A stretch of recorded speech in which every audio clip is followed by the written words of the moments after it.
Today we're going to be discussing why eldest daughters struggle so much with expressing themselves. I'm here to teach you how to find your voice and express yourself more confidently and courageously, and just standing firm in your opinions and your needs.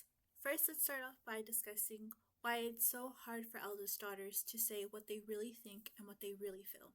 You're not just struggling with your words, you were taught to suppress them.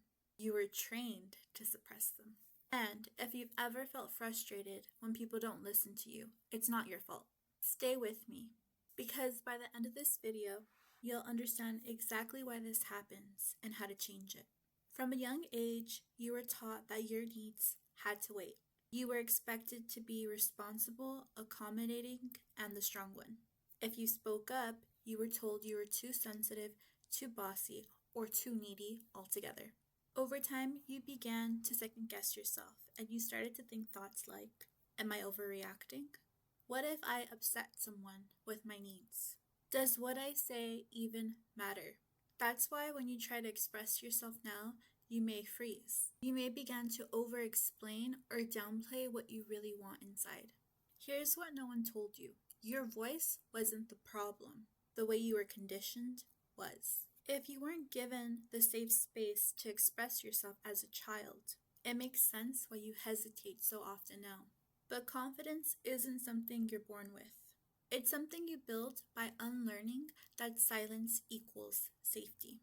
In order to speak more confidently, you must begin by noticing when you begin to censor yourself. Do you soften your opinions to make them more acceptable? Do you hold back because you're afraid of judgment? Awareness is the first step to changing this pattern. Start small with low-stake moments. Speak up in casual conversations. Express a preference, like where to eat or what you want to watch. Practicing in these small moments builds the muscle for bigger conversations. Begin using I statements. Instead of saying, I don't know, whatever you want, try saying, I'd like to do this because it's important to me. Begin claiming your space without apologizing for it. Step 4 is to get comfortable with silence. You don't need to over-explain or rush to fill in the gaps. Say what you need to say and allow it to sit. You can also begin by reframing conflict as clarity. Speaking up doesn't mean you're being aggressive. It means you are being clear and concise. Not everyone has to agree with you, and that's okay. Your voice matters, your thoughts are valid, and your needs are worth expressing. Go ahead and comment below what's one thing you've been holding back from saying.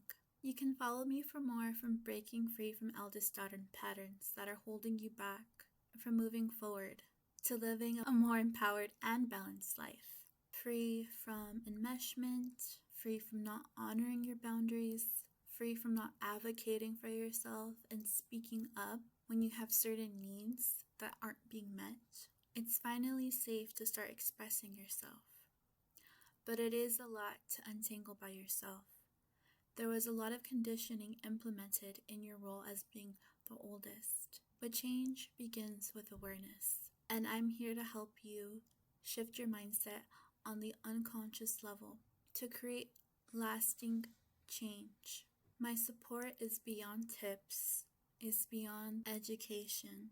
Sure, that's what you can take from my content, take it as inspiration, but there is deeper unconscious work to be dealt with that a lot of eldest daughters sweep under the rug or avoid for years on end due to guilt, due to loyalty, due to fear.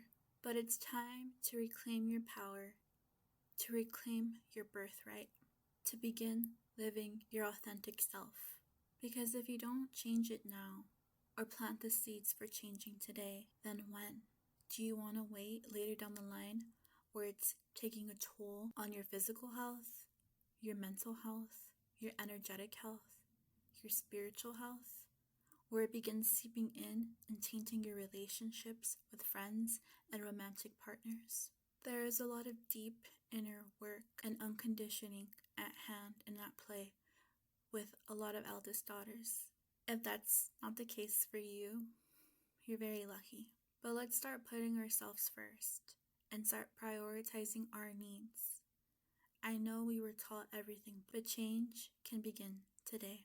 Feel free to message me if you're interested on working one-on-one with me. I'm glad to help you untie those knots, shift your mindset, and unlearn the years of conditioning.